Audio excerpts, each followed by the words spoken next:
Hello guys, in this video I am going to show you how to enable or disable notifications in the Indeed Flex application. But first I just want to mention, don't forget to subscribe to my channel, because at 10,000 subscribers I am going to show you my whole YouTube revenue statistics and growth strategy, as well as how to make money online. Let's jump into it. First of all, open the application on your phone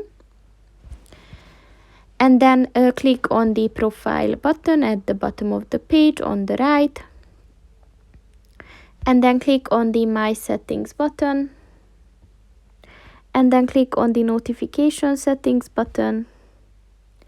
And as you can see, you have many functions that you can set notifications for. And for example, in the Shift Reminders notification, you can set to receive email or SMS notifications. So just click on the buttons that you want to enable or disable, and if it's blue it means that it's on, if it's not then it's disabled. So that's pretty much it for this video, guys. See you in the next one. Goodbye.